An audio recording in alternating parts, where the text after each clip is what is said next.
D'une série d'audiences à une autre, le président du Faso marque également son séjour à Bobo-Dioulasso par des échanges avec les forces de défense et de sécurité ainsi que les autorités religieuses de la région du Djiriko.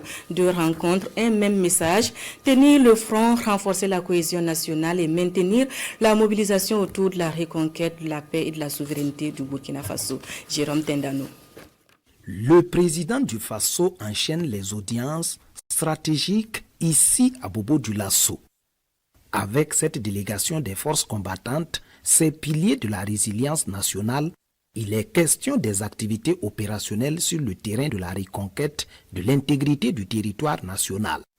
Une occasion pour le chef suprême des armées de saluer le courage et l'engagement des FDS tout en donnant des orientations précises pour renforcer l'efficacité des missions. C'est continuer à reconquérir et à contrôler les territoires déjà reconquis et aussi à collaborer, à mettre la population au centre de notre combat et de notre reconquête pour libérer la deuxième région, la garnison de Bobo-Dioulasso et partant tous les territoires nationaux pour rester dans l'esprit du chef de l'État qui est de reconquérir tout et de rendre souverain et prospère le Burkina Faso.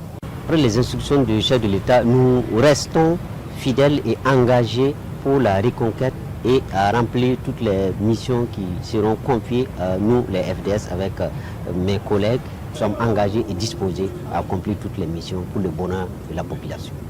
Dans le même registre, le chef de l'État reçoit la délégation des leaders religieux de la région du Djiriko.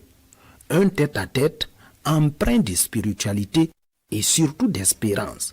Monseigneur Laurent Birfort Dabiré salue les acquis engrangés sous l'impulsion du capitaine Ibrahim Traoré sur le triple front sécuritaire, humanitaire et du développement. Nous l'avons assuré de nos prières afin que lui-même soit en santé, bénéficie de la lumière de Dieu et de la sagesse pour pouvoir conduire donc les Burkinabés vers cette souveraineté, cette paix et cette cohésion tant désirée, cette prospérité donc, que nous souhaitons tous. Il nous a donné quelques nouvelles donc, du front en particulier qui progresse bien, donc la sécurité qui augmente au fil donc, des actions, des combats et donc cette lancée vers les initiatives qui vont rendre notre pays